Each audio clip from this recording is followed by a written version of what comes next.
Week 2 of the NFL. Very interesting, if I have to say so myself.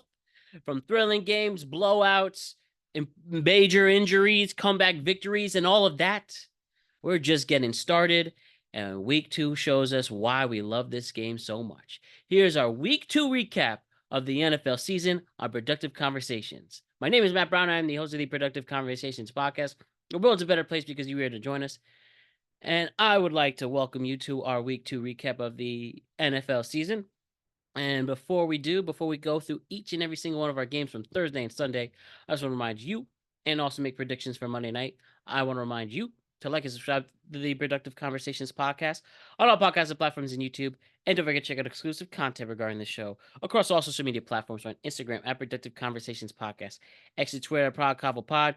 We're on TikTok at Productive Conversations and Facebook at Productive Conversations. And as always, don't you forget to check out our Magic Mind, to check out our presenting sponsor in Magic Mind. It is our Magic Mind. But yeah, the world's first productivity shot that helps you do more and stress less. Go to Magic Mind. If you're like me, juggling a million things at once from work, podcast, content, and life, sometimes coffee just isn't enough. That's where Magic Mind comes in. It's packed with matcha, adaptogens, nootropics, and all natural ingredients that keep you focused, calm, and in the zone without the crash. I've been using it myself, and it's been a total game changer for staying sharp, especially on long days. So go to magicmind.com/PCJune for 40% off your first subscription or 20% off your first one-time purchase. That is magicmind.com/PCJune for 48% off your first subscription or 20% off your first one-time purchase. Magic Mind, reclaim your brain. So let's go through each and every single one of the games in no particular order, but it was very interesting. The Colts and the Broncos is one I want to talk about, right? I really wanted Daniel Jones to prove himself as a Giants fan and a Daniel Jones fan. Has a great opportunity against a very good defense in the Denver Broncos. Back and forth game with both offenses clicking. But obviously, the big thing that everybody wants to point out is not Daniel Jones going 316 yards, one touch, and getting a touchdown. Not Jonathan Taylor, 101 rushing yards and a receiving touchdown. Not even Bo Nix with 3 touchdowns for Denver, arguing with Sean Payton on the sidelines. It was a dramatic finish. The Broncos at first had a 60-yard field goal, right? No, I apologize. The Colts had a 60-yard field goal, right? To try to seal the deal with Sanchez. Misses it. But then a penalty is called, right? A roughing the kicker. And then that is a 15-yard penalty. A 60-yard field goal becomes a 45-yard field goal for Sanchez. He knocks it in. The Colts are 2-0. The Broncos are 1-1. What a glorious, glorious win. With Daniel Jones clicking on offense. He's getting protected. He's being confident. He has way better receivers than he had in New York, clearly. And he was actually able to score 29 points against a stellar Denver Broncos defense. You got to give Daniel Jones a lot of credit for that. And well, Bo Nix himself had a great game, as mentioned before, going back and forth.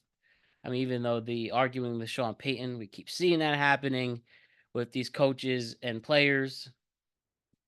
I don't know why. We'll have that for another day.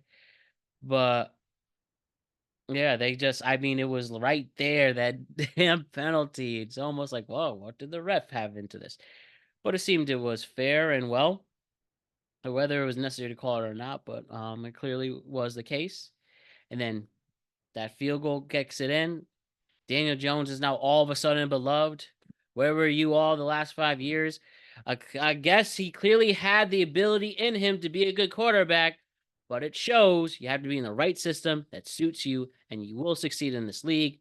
From being protected, being confident, reading defenses, and showing your arm strength. And sure, who knows if Daniel Jones truly showed that in the system he was in New York.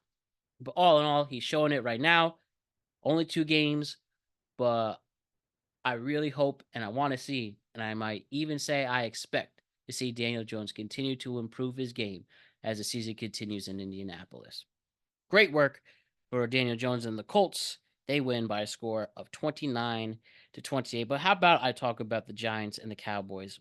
Another great game for sure. And no Andrew Thomas for the Giants. That's a whammy. Giants didn't score one touchdown last week. Can it be different this time? It was almost there. Russell Wilson throwing that moon ball. Malik Neighbors having an amazing game, 167 yards, 2 touchdowns. Russell Wilson, 450 yards with 3 touchdowns. It was right there. But then we make the big comeback, but the Giants defense couldn't hold Dallas. They scored the field goal there. We're in overtime. Giants actually stopped the Cowboys offense in overtime. And despite 450 yards in the air, Russell Wilson, that damn interception. Him and that damn interception from Tavon Diggs. Oh, that killed that momentum. We already know Brandon Aubrey has that leg, the 64-yarder to tie the game, and then the 46-yarder to win it in overtime. Giants lose 37-40 in overtime. And with 14 costly penalties for 160 yards, the Giants keep beating themselves. And even in a game where the Giants looked absolutely awesome offensively, clearly had a hard time on defense. Had a hard time stopping the run. Stop it, Dak, with 361 yards. And can't win in this league if you beat yourself. 14 penalties, a crucial missed kick by Graham Gano. We're here once again. I mean, I was excited a little bit. Cam Scatterboo looked like a dog out there. Got his first touchdown in his NFL career. But the excitement came to an end clearly. And the Giants lose an absolute heartbreaker. I guess we're a little excited because, well, we're competitive. That's what we want as Giant fans. We want to be in these games. But can we at least get an upset? Can we at least win it? Time will tell, right? Time will tell. Dallas, good win for them. Giants, heartbreaker for Big Blue. Let's stay in the NFC East. The Eagles and the Chiefs, the rematch of Super Bowl 59. And interesting game for sure. Very low scoring. The Eagles win 20-17. Saquon Barkley with 88 rushing yards and a touchdown. Jalen Hurts runs one in. Though, obviously, it was a defensive effort. Eagles defense only allowed 294 yards total. They got 2 sacks and a key interception from Makuba on Patrick Mahomes. Mahomes doing what he can at only 187 yards, 1 touchdown and interception, 66 rushing yards, and a rushing touchdown. But clearly, the Chiefs could only do so much with Worthy out and with Rashid Rice out, and Worthy being out by the guy in Travis Kelce who had a crucial interception, literally had the ball in the end zone. He fumbles it. Big, costly turnover. That's probably the play of the game. And Eagles took advantage. Though, again, sure, the Chiefs had a right to brag, I guess, for a little bit. You saw that viral clip. Chris Joe saying, you guys only 101 yards. And then you have Chris Jones's comments, and then Jalen Hurts comments back. But ultimately, they win the game. And 20-17 goes to Philadelphia on this one. And yeah, the Chiefs are 0-2 for the first time in the Mahomes era. First time they're 0-2 since 2014. You know what? I don't feel bad. Now we could see, I think it's 11% of teams since 1990 who started 0-2 actually make the postseason. I'm sure Mahomes is good enough to will his team to get into that percentage. I'm sure Mahomes is good enough to get that offense to step up and get to the postseason. He's Mahomes, but he clearly has his toughest challenge yet as a whole this whole season. This whole NFL season. But you can only do so much with your receivers. He did what he could with Juju and Hollywood Brown, but they ain't Worthy and Rice when they're at their prime. But the Eagles, great work from them, pulling off this victory. Kansas City falls, unfortunately. And what's up? What's next? The Bills and the Jets? The Bills and the Jets, huh? Oh man, whether it's Aaron Glenn or Robert Saleh, the problems still continue for Gang Green. The Bills won 30-10. And even a game Josh Allen wasn't absolutely spectacular, but James Cook was at 132 rushing yards and 2 touchdowns.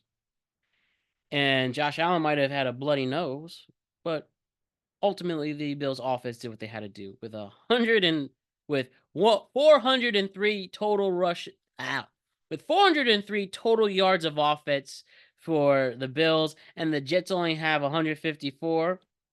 Well, when the Jets were on offense, yeah, he wanted to pull your hair out. It was so boring.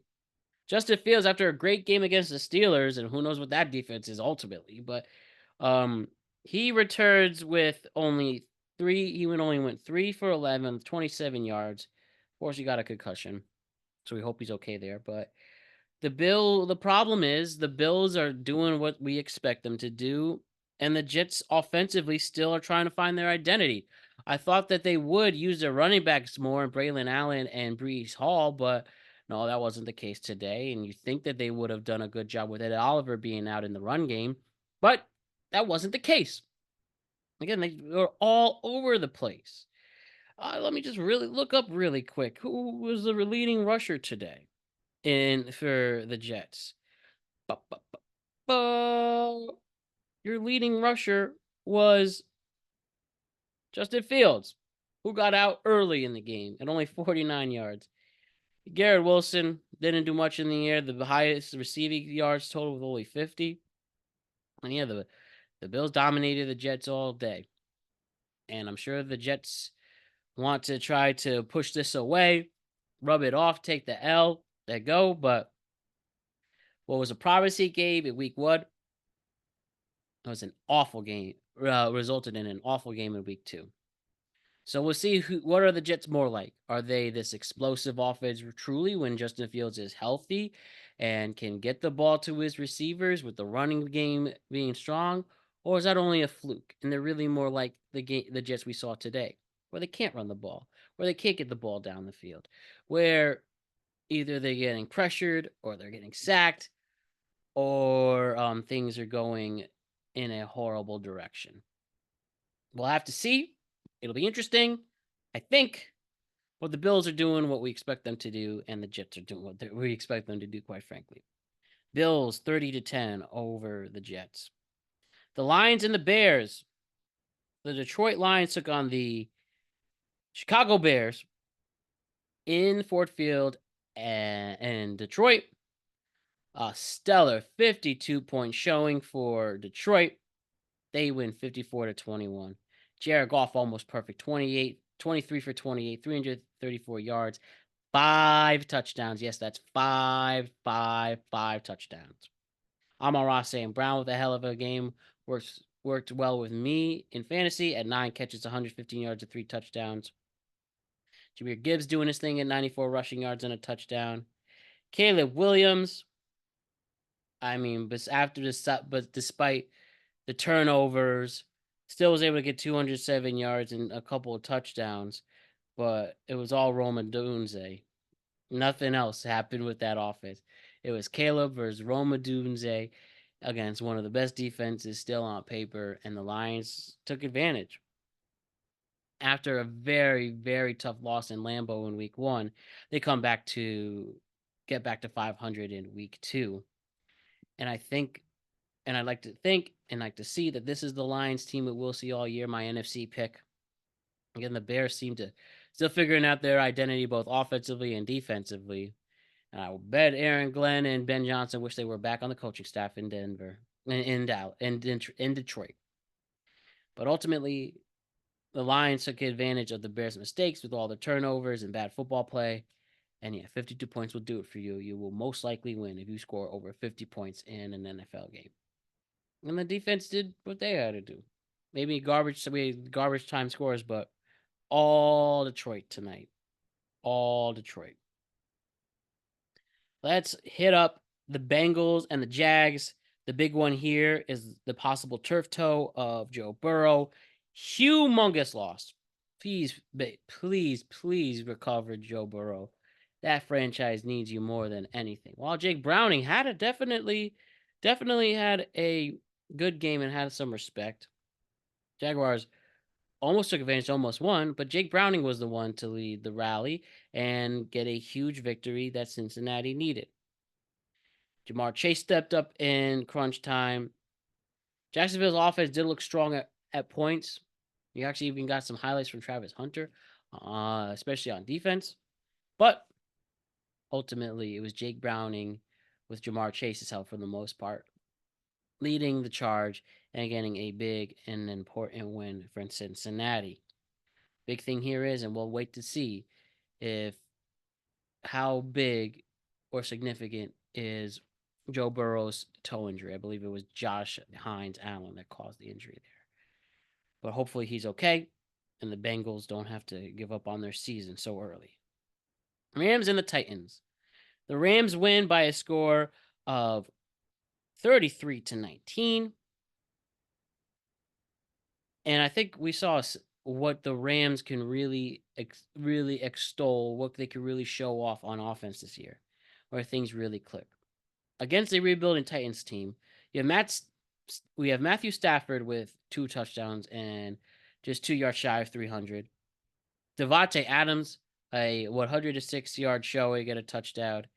Puka Nacua's jet sweep, a 45-yard rush for a touchdown. And the defense of the Rams was clicking on all cylinders. 5 sacks, a strip sack by Byron Young. And yeah, I mean, the Titans still are rebuilt. Like I said, the Titans still have a ways to go. Cam Ward only with 145 yards in the air, but he did get a touchdown. So you'll take that. But I think, yeah, the Rams in this particular Tennessee game with the 5 sacks, with them pressuring the quarterback throughout. And then Matt Stafford with Puka, Devontae Adams, and Kieran Williams. That's going to be a lethal team. You got to watch out for them in the NFC.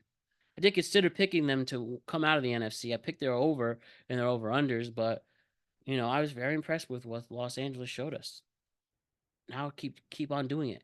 And obviously, if you have Sean McVay as your head coach, they are going to do some great things with that roster. Watch out for Los Angeles. All right, the Browns and the Ravens. Not much here, but pure domination with the Ravens winning by a score of 41-17 with 4 touchdowns for Lamar. The Ravens is just shutting down the Browns. No chance whatsoever. Browns only had 3 points in the halftime, and clearly that offense is out of sync. We'll see. They have the most popular backup quarterback in Shedeur Sanders as quarterback 3. But, I mean, Joe Burrow's had a great career, won a Super Bowl. He's a Super Bowl MVP. At one point, people even wondered if he was elite or not. Maybe post-Super Bowl career, some tough losses in the playoffs. They're hanging in there. Then became a journeyman quarterback.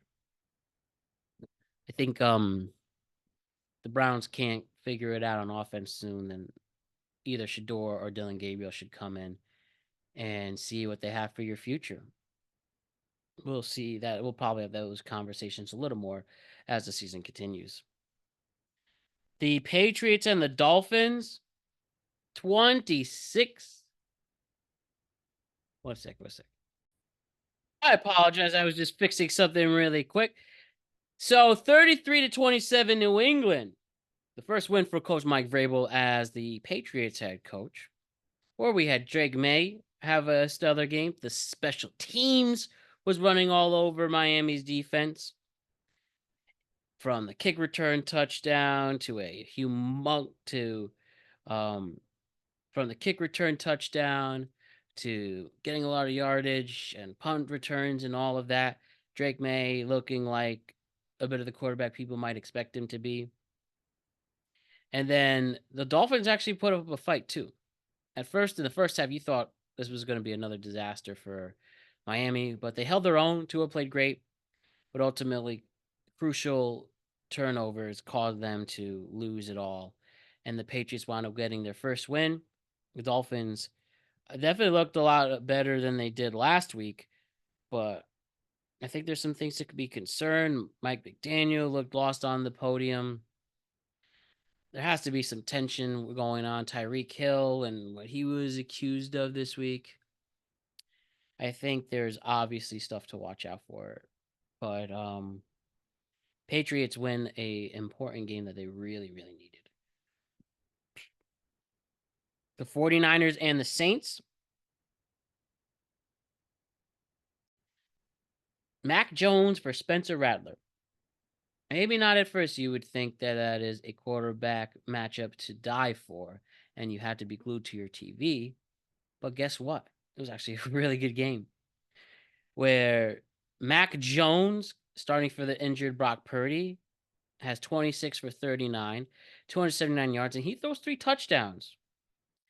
Christian McCaffrey being the MVP of that game, 107. Christian McCaffrey being the MVP of that game with 107 scrimmage yards, a big receiving touchdown, and making big plays when they needed to. Spencer Rattler so far with the best game of his NFL career with 3 touchdowns. Alvin Kamara was crucial both in the air and then rushing for 99 yards. But a costly fumble was what ultimately changed the momentum. And then Rattler's strip sack from Bryce Huff sealed that as well.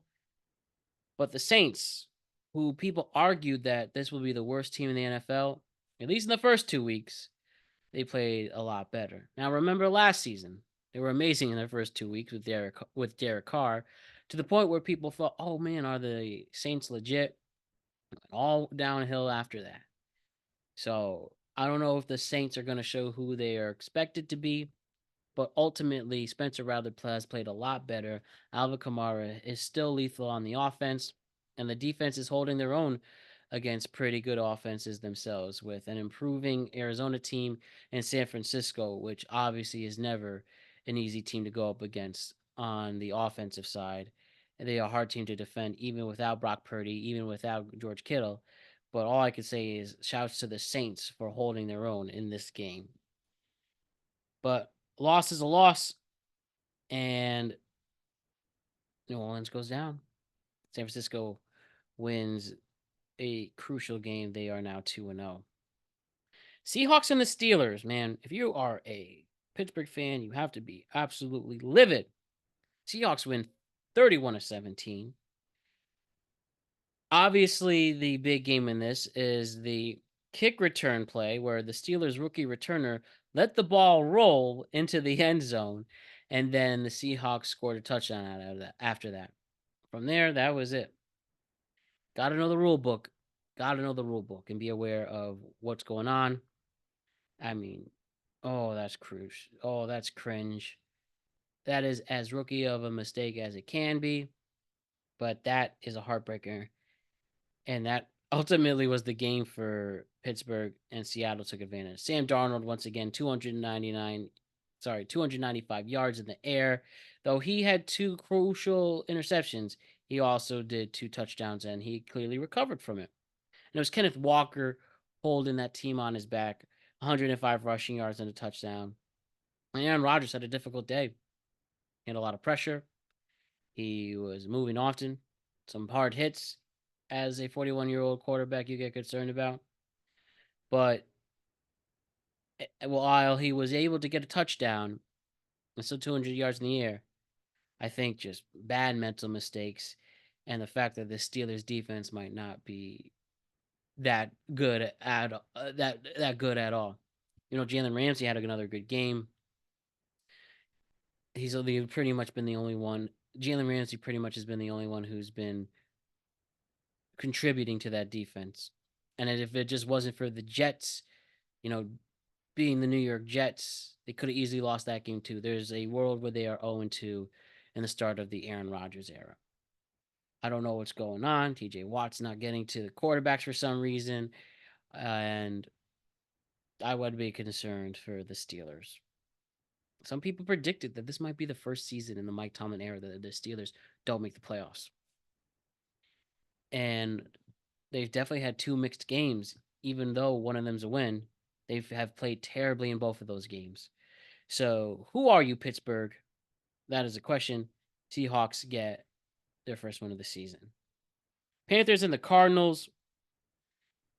Oh man, the reason why I lost a parlay, but that's not here nor there. The spread was -7 for Arizona. They only won by 5. Cards were up 20-3 at one point. And unfortunately, the defense scored an early touchdown off a not unfortunately, but fortunately, the defense did score off a Bryce Young strip sack. Bryce Young looked once again like he was having a hard time in the pros as the number 1 overall pick a couple years ago. And Kyler Murray actually looking much better using his feet. 220 yards in the air and a touchdown. But Bryce Young really stepped up after his two turnovers. Willed his team with 3 touchdowns, all in the second half. Hunter Renfrow was crucial in this game, obviously. But the Calais Campbell sacks was what killed it for them, and the Panthers lose enough game. Cardinals almost blow that one. So I guess they'll take the moral victory there, but that could have been a lot worse. And again, cringe if you had the Cardinals at -7, but that's exactly why you don't gamble, people, because of inconveniences and random situations just like that. But Cardinals are now 2-0. The Panthers are 0-2.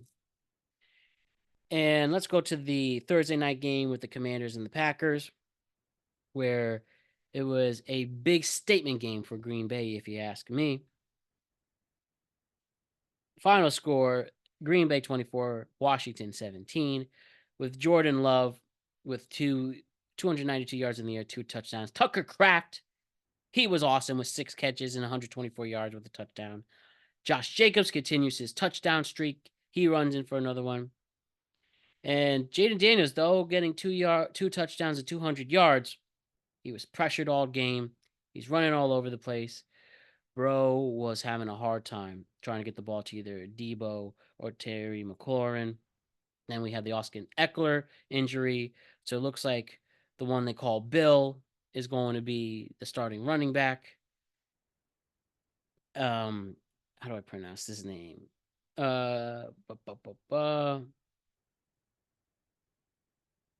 Ja'Cory Krosky-Merritt. Ja'Cory Krosky-Merritt is going to be stepping up. So we will see what he can offer in the run game. But yeah, Micah Parsons really made a presence in the game. He got a crucial sack. He was the one chasing Jaden Daniels all game and having him make bad decisions to help that team lose. But Micah Parsons really established who he was in this game, who he's going to be for Green Bay.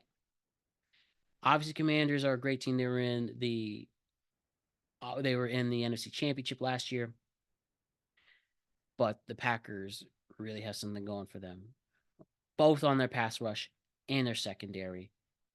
They only allowed 17 total points, and Green Bay, with a great running game, with Jordan Love actually being legit too, goes without saying, but Green Bay is going to be a tough team in the NFC this year. And quickly, our last game, then I'll just quickly pick some money lines for Monday Night Football. The Vikings and the Falcons, right? A boring game throughout. Can J.J. McCarthy show us once and for all why he is a first overall pick? He did show us towards the end of the Monday night opener. And how does he respond? By playing like dog shit. Only 158 passing yards. Only goes 11 for 21, 2 turnovers, 2 bad picks. It didn't look like he knew what he was doing. While Michael Penix didn't do much better, still prevented a turnover, but no touchdowns for him. Only went 13 for 21. It's Bijan Robinson, who had 143 rushing yards, who was the difference maker there. And yeah, the JJ McCarthy so far has only had 2 good quarters in his NFL career. Sorry, 1 good quarter in his NFL career. And again, I think the Falcons got away with a Vikings team who I think are showing us more, at least on this Sunday night game, who they are as a team. I think they, even with Justin Jefferson and Hawkinson, I still don't think JJ McCarthy is going to get them where they need to be. And with another they beat a Bears team that clearly is having a lot of problems on defense. They give up 52 points this week. And then Minnesota only scores 6 points. Don't get a touchdown. 2 field goals. That's it. Could barely get in the end zone in the red zone in general. But while Michael Penix still is a young quarterback figuring himself out, luckily the Vikings took on a team that's still trying to show us who they are. I don't think JJ McCarthy's it. I thought he was erratic. I thought similarly in Michigan, he has a running game that he can rely on a little more in Aaron Jones and such, but he was hurt too, so we'll see what happens there. But I just don't think JJ McCarthy's the guy. Couldn't even get the ball he barely could get the ball to Justin Jefferson tonight. And while the Falcons are above average on defense, JJ McCarthy should have taken the opportunity to show why he's supposedly a good quarterback, neither with his legs nor his arm. Let's do our Monday Night Football predictions, everybody, really quick. Since I can't review the game right away, obviously, I'll just give you my thoughts on the doubleheader. We got the Tampa Bay Buccaneers taking on the Houston Texans. Houston's opening as a -2.5 favorite. Give me